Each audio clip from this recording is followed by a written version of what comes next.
이번 주일부터 성탄절 즈음에서 예수님의 탄생과 관련된 말씀들을 전하겠습니다.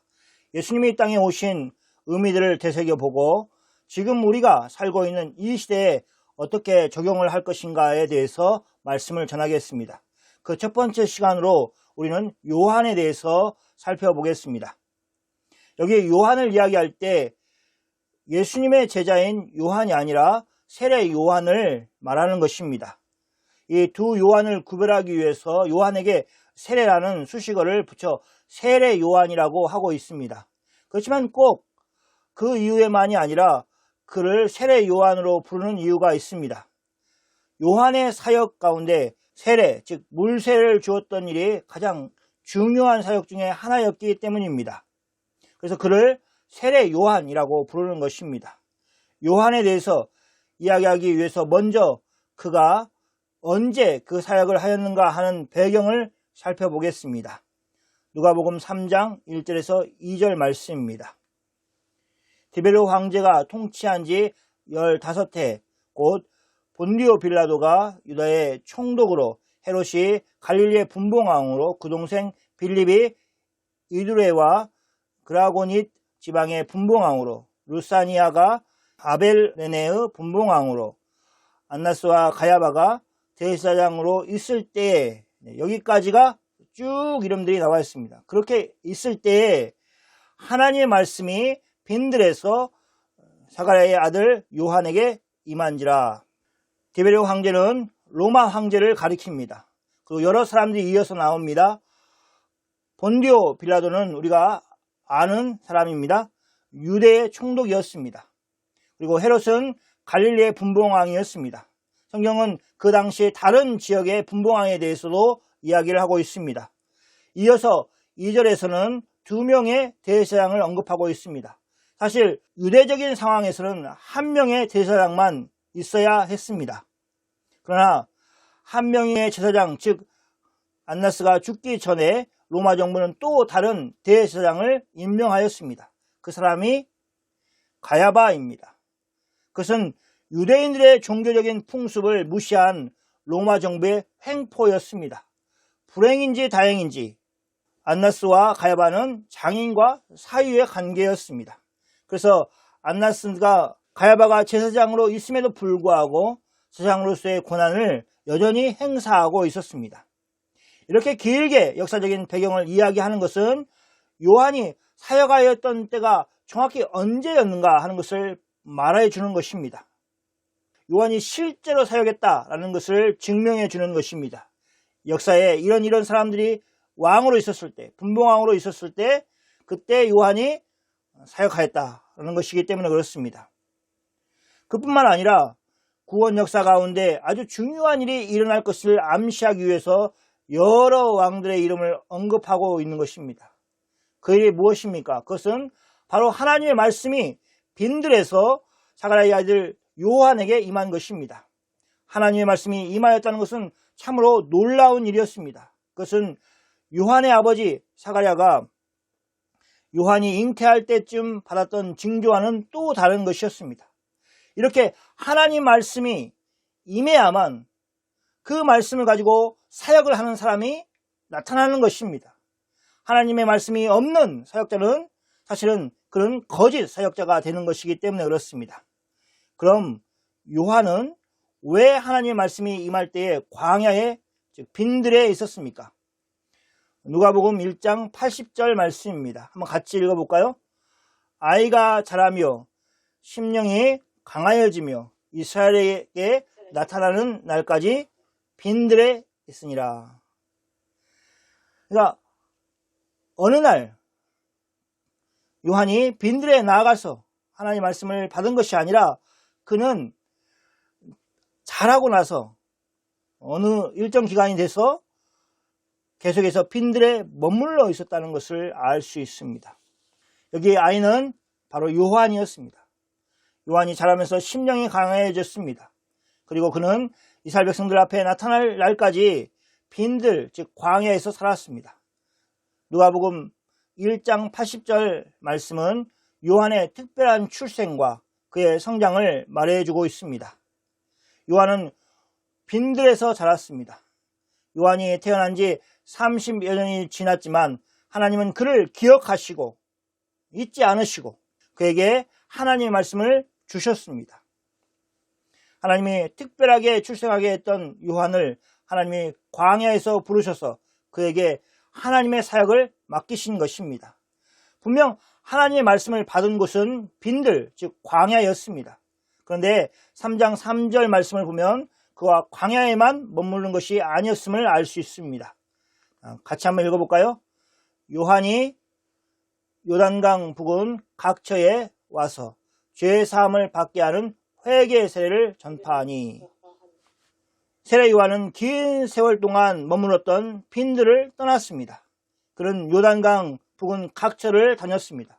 그러면서 그는 죄 사함을 받게 하는 회개의 세례를 전파하였습니다. 요한이 빈들을 떠나 요단강 부근 각처를 다녔던 것은 그가 하나님의 말씀을 전하는 것뿐만 아니라 사람들에게 물로 세례를 주기 위함이었습니다. 그는 죄 사함을 받게 하는 회개의 세례를 전파하는 것에 만족하는 것이 아니라 실제로 물로 세례를 주는 그런 실행에 옮겼습니다. 그래서 하나님의 말씀이 실제적으로 결실을 맺도록 하였습니다. 그의 사역이 회개의 세례를 주어야 하는 사역이었기 때문에 그런 하나님의 말씀이 임한 광야에서 떠났습니다. 사람들이 없는 빈들에 머물러 있지 않고 사람들이 있는 요단강 부근으로 나아가서 사람들을 만나고 하나님의 말씀을 전하였습니다. 세례를 줄 수 있는 요단강 부근의 지역들을 다니면서 회개의 세례를 전파하였습니다. 우리가 눈여겨보아야 할 것은 하나님 말씀이 임한 장소는 빈들이었습니다. 그러나 실제로 요한이 하나님 말씀을 가지고 사역을 한 장소는 요단강 부근이었다는 것입니다. 요한은 자신이 하나님 말씀을 받았던 빈들에 그대로 머물러 있지 않았습니다. 그 말씀을 실천하고 전할 곳, 즉 사역을 할 장소로 나아갔던 것입니다. 하나님의 말씀을 받은 것도 중요합니다. 받은 그곳이 왜 중요하지 않겠습니까? 그 말씀을 실천할 수 있는 장소 또한 중요한 곳입니다. 우리는 말씀을 들으면서 또 기도를 하면서 하나님의 뜻을 깨닫습니다. 그러면 그 하나님의 뜻을 실천할 분명한 장소가 있을 것입니다. 하나님의 뜻을 받은 곳에 머물러 있기만 하면 안 됩니다. 오히려 그곳을 떠나 하나님의 뜻을 실천할 수 있는 곳으로 나아가는 것이 하나님의 사역을 감당하는 그리스도인의 자세입니다. 바라기는 여러분이 이 원리를 여러분의 신앙 속에서 잘 적용하면서 사시기를 소원합니다. 그럼 요한은 왜 죄 사함을 받게 하는 회개의 세례를 전파하였습니까? 물론 이 하나님의 말씀은 그가 빈들에 있을 때에 임하였습니다. 하나님께서는 일괄성이 있으십니다. 구원 역사 가운데 일하시는 하나님은 늘 한결같이 같은 말을 하시는 것입니다. 다르게 표현하면 구약의 하나님이 이미 말씀하신 그 일을 이루어 가시는 동일하신 하나님이십니다. 그래서 누가복음에서는 하나님이 어떻게 요한에게 죄사함을 받게 하는 회개의 세례를 전파라고 하셨는가를 설명하는데 이사야서 말씀을 사용하고 있습니다. 4절부터 6절까지의 말씀입니다. 선지자 이사야 책에 쓴 바 광야에서 외치는 자의 소리가 있어 이르되 너희는 주의 길을 준비하라. 그의 오실 길을 곧게 하라. 모든 골짜기가 메어지고 모든 산과 작은 산이 낮아지고 굽은 것이 곧아지고 험한 길이 평탄하여질 것이요. 6절 말씀 같이 하겠습니다. 모든 육체가 하나님의 구원하심을 보리라 함과 같으니라. 누가복음은 요한이 한 사역에 대해서 이사야서 40장 말씀을 가지고 와서 설명하고 있습니다. 선지자 이사야의 책에 쓴 바라는 표현은 바로 이사야서에 기록되어 있음을 말하는 것입니다. 거기에 광야에서 외치는 자의 소리가 있었습니다.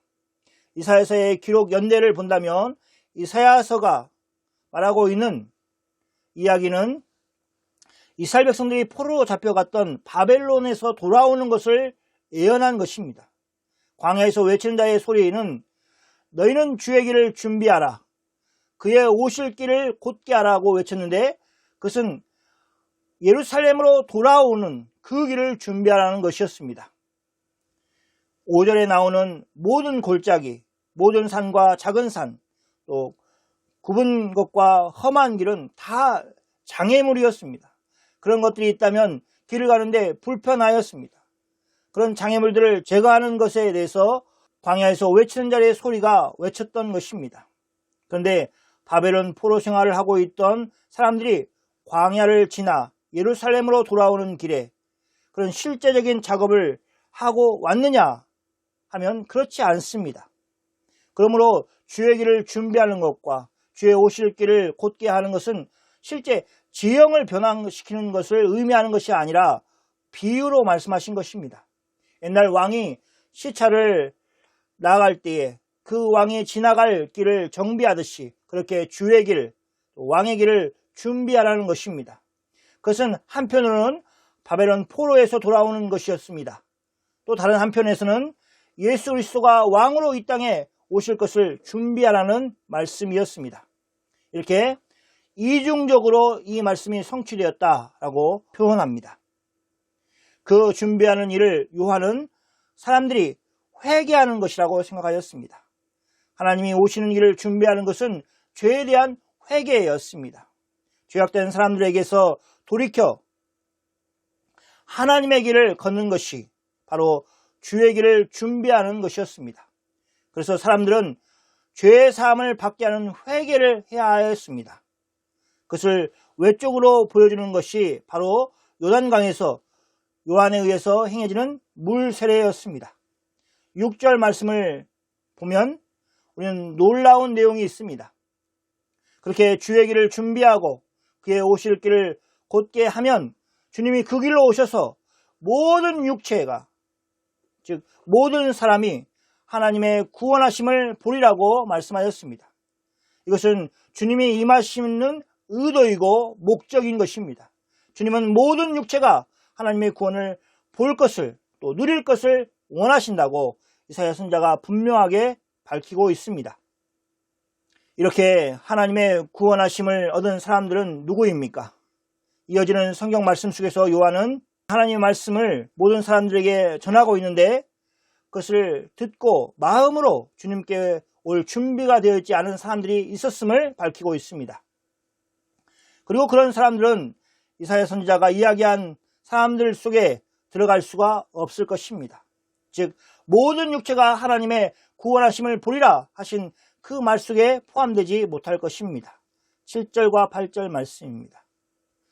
요한이 세례를 받으러 나오는 무리에게 이르되 독사의 자식들아 누가 너에게 일러 장차올 진노를 피하라 하더냐. 그러므로 회개에 합당한 열매를 맺고 속으로 아브라함이 우리의 조상이라 말하지 말라. 내가 너에게 이르노니 하나님이 능히 이 돌로도 아브라함의 자손이 되게 하시리라. 많은 사람이 요한에게 세례를 받으러 나왔습니다. 요한에 대한 소식은 유대인들의 마음을 뜨겁게 만들었습니다. 하나님 말씀을 가지고 선포하는 것은 그가 구약의 그 어떤 선지자 못지않은 사람이라는 것을 보여주었습니다. 하나님께서 오랫동안 침묵하셨던 것을 깨트리고 드디어 그들이 요한을 통해서 하나님의 말씀을 듣게 되었습니다. 그들의 말로만 들었던 하나님께서 친히 선지자를 통해서 말씀하시는 그 일이 자신들의 시대에 또 자신들의 눈앞에서 펼쳐지고 있습니다. 그러니 어떻게 그들이 흥분하지 않을 수 있겠습니까? 무엇보다 유대인들은 가장 암울한 시대를 살고 있었습니다. 그들은 로마의 지배를 받고 있었습니다. 독립을 하려는 그들의 노력은 번번이 실패로 돌아갔습니다. 실패가 실패로 끝나는 것만 아니라 더 가혹한 압박이 그들에게 다가왔습니다. 그런 상황 가운데 있었기 때문에 구약 성경이 예언한 메시아를 간절히 바라는 것은 너무도 당연한 것이었습니다. 요한은 자신에게 나오는 모든 사람들을 관대하게만 대하지 않았습니다. 그것은 선지자로서 요한이 가지고 있는 통찰력과 관련되었습니다. 요한은 자신에게 세례를 받으러 나오는 한 무리의 사람을 보았습니다. 그런데 그들은 진정으로 회개하는 사람들이 아니었습니다. 그들은 겉으로는 회개하는 척하였지만 속으로는 그렇지 않았습니다. 그래서 요한은 그들을 향하여 독사의 자식들아 라고 강하게 질타하였습니다. 그렇게 심한 말을 요한이 그들에게 한 것은 그들이 여전히 회개하지 않았기 때문입니다. 심지어 회개를 촉구하는 요한의 앞에서도 회개하지 않고 있는 그들의 모습을 본다면 그게 얼마나 가증스럽고 또 분함이 있겠습니까? 거룩한 그 분노가 있겠습니까? 그래서 요한은 누가 너희에게 일러 장차 올 진노를 피하라 하더냐라고 물었습니다. 그것은 한편으로는 요한이 그들에게 말했던 회개는 그런 것이 아니라는 것을 보여주는 것입니다. 그런 식으로 요한은 가르치지 않았다는 것을 말하는 것입니다. 요한은 진정한 회개 없이 죄 사함이라는 것을 말한 적이 없습니다. 그러므로 이 사람들은 거짓 가르침과 거짓 확신으로 세례를 받으러 요한에게 나온 것입니다. 요한이 가르치지 않은 그 확신을 가지고 요한에게 나와서 물로 세례를 받고 마치 자신들이 죄를 사함을 받은 것처럼 그렇게 보여주고자 하였던 것입니다. 요한이 가르쳤던 합당한 행동은 무엇입니까? 속으로 아브라함이 우리 조상이다 라고 말하면서 자신들은 당연히 구원을 받는다라고 생각하지 않는 것입니다. 그들이 아브라함의 자손이니 하나님이 당연히 자신들을 구원하실 것이라는 생각을, 즉 하나님이 능히 돌로도 아브라함의 자손이 되게 하리라 라고 한 말씀으로 그들이 가지고 있던 민족적인 우월성을 질타하였습니다. 그들의 우월성이 잘못되었다는 것을 지적하였습니다. 그런 우월하다는 생각을 내려놓고 오히려 자신들이 회개에 합당한 열매를 맺고 있는지를 살펴라고 말하고 있습니다. 그리고 그 일은 긴급하게 이루어져야 할 일이었습니다. 9절 말씀을 같이 읽겠습니다. 이미 도끼가 나무 뿌리에 놓였으니 좋은 열매 맺지 아니하는 나무마다 찍혀 불에 던지리라. 이 말씀은 비유의 말씀입니다. 그럼 왜 요한은 이런 비유를 한 것입니까? 왜 그는 이미 도끼가 나무 뿌리에 놓였다고 말하는 것입니까? 물론 요한은 자신이 이 비유에 나오는 일을 하는 사람이 아니라고 주장하였습니다. 오히려 이사야 선지자가 예언하였던 주님이 오실 것인데 바로 그분이 그 일을 하실 것입니다. 좋은 열매 맺지 아니하는 나무마다 찍혀 불에 던지는 분이 바로 그분이십니다. 이 일은 아주 먼 미래에 되어질 일이 아니었습니다. 이제 곧 아주 가까운 미래에 되어질 일이었기 때문에 긴급하게 바른 태도를 가지지 않는다면 분명 성경이 경고한 그 화를 당할 것이라고 말하는 것입니다. 그리고 그것은 우리가 아는 것처럼 예수 그리스도에 의해서 이루어지는 것이었습니다. 요한의 사역 기간과 예수님이 하나님의 사역을 시작하는 시간이 그렇게 큰 차이가 없습니다. 요한이 요단강에서 사역을 하고 있을 때에 물로 세례를 주고 있는 그 회개의 세례를 주고 있을 때에 예수님이 공생애를 시작하시기 위해서 요단강에 가셔서 세례를 받으러 요한에게 나오셨습니다. 그러므로 요한의 입장에서 본다면 주께서 이제 이 땅에 오셔서 그의 일을 하실 때가 정말로 가까이 와 있다는 것을 알았습니다. 선지자로서 이제 예수님이 자신의 활동을 하실 때가 곧 올 것인데 아직도 자신에게 나오는 사람들이 회개하지 않고 예수님을 맞을 준비가 되어 있지 않은 모습을 보면서 그것은 마치 도끼가 나무 뿌리에 놓여 있는 것을 알지 못하고 여유롭게 방탕하게 살아가는 모습을 하고 있다고 지적을 한 것입니다. 요한의 이 경고의 말을 듣고 반응하였던 사람들이 있었습니다.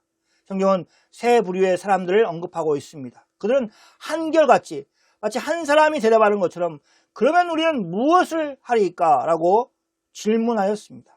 그리고 요한이 그 질문에 대해서 각각 답을 하였습니다. 첫 번째, 우리가 무엇을 하리까? 고 물었던 사람들은 한 무리의 사람들이었습니다.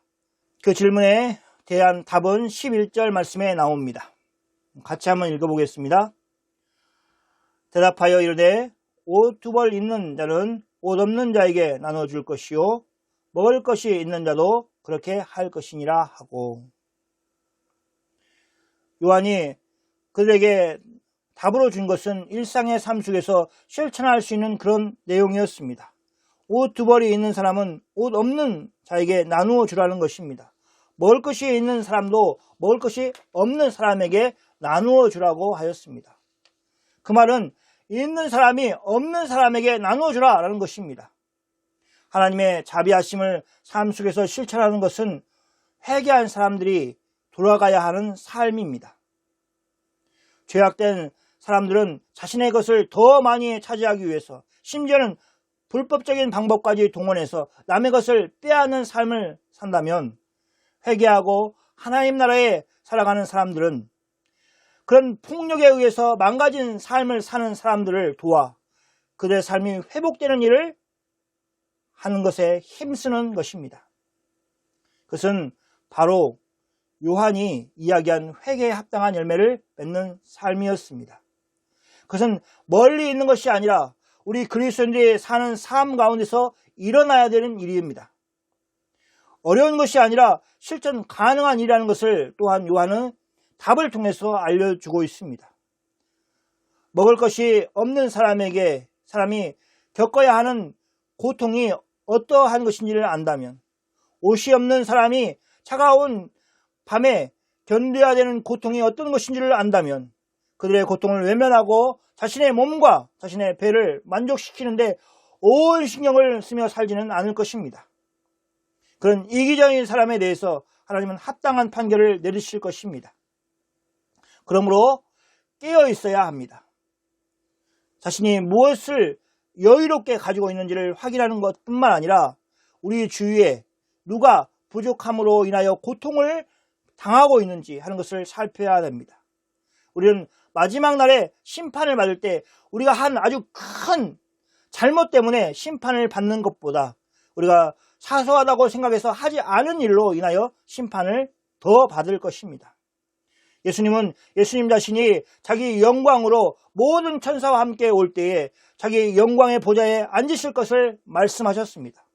그러면서 모든 민족을 그 앞으로 모으고 각각 구분하기를 목자가 양과 염소를 구분하는 것 같이 하실 것이라고 말씀하셨습니다.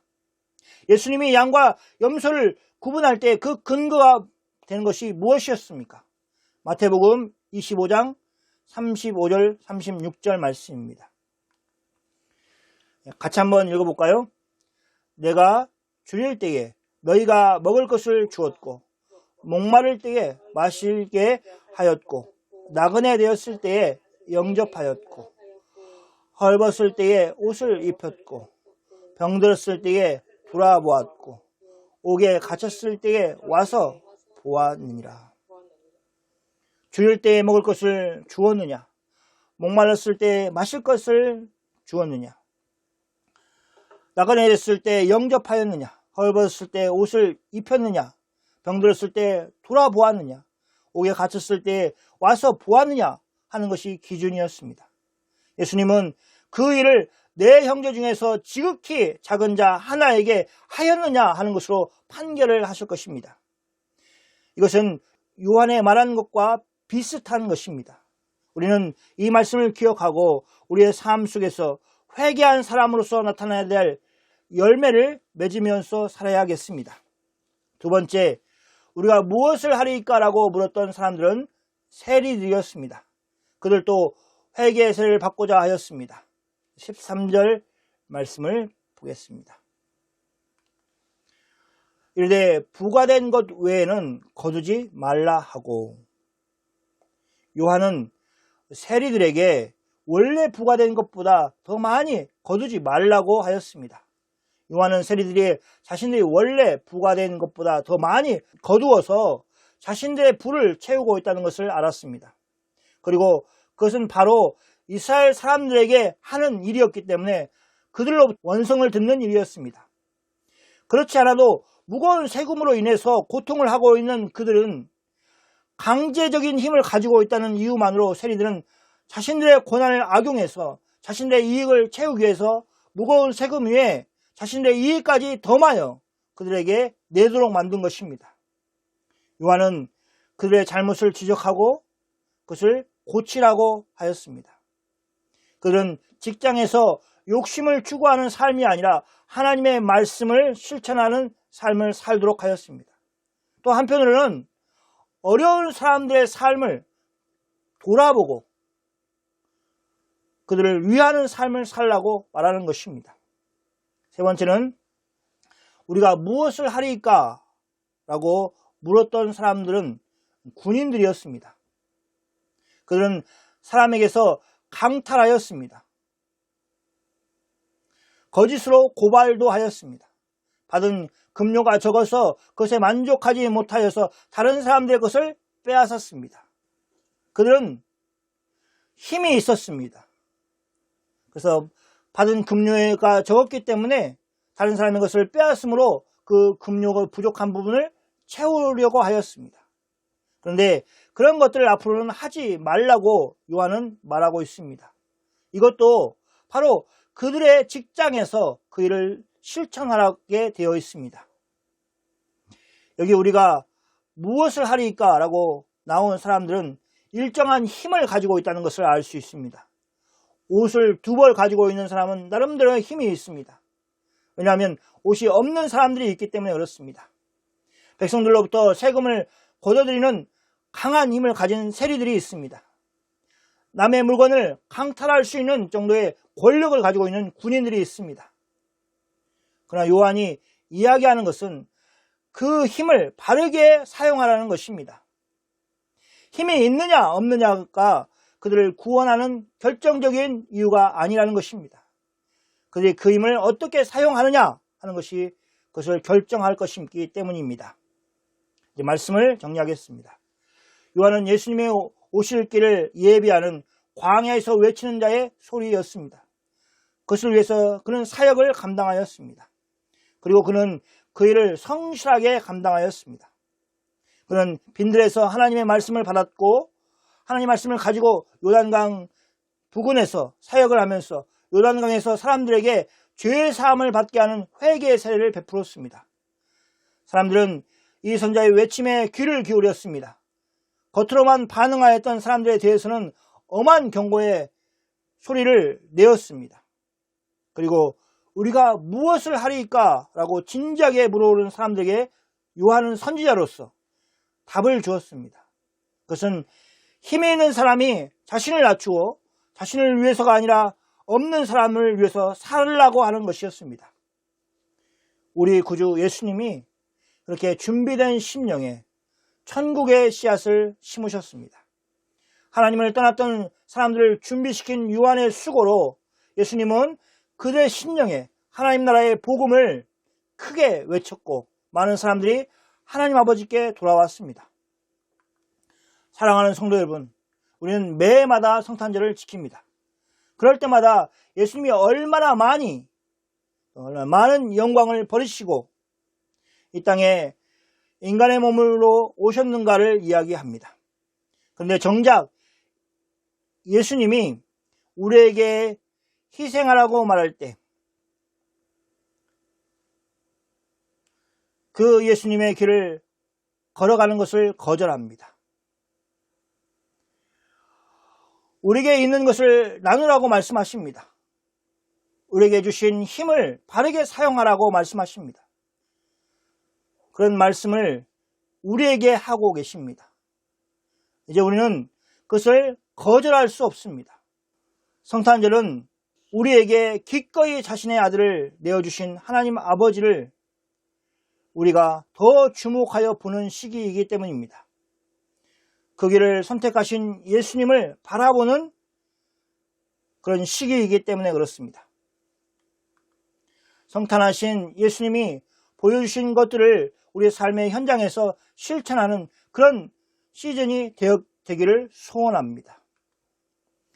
예수님을 많이 생각하고 예수님이 보여주신 자기 희생의 마음을 가지고 이 땅에서 하나님 나라의 복음을 위해서 사는 여러분이 되시기를 축원합니다. 아멘. 같이 기도하겠습니다.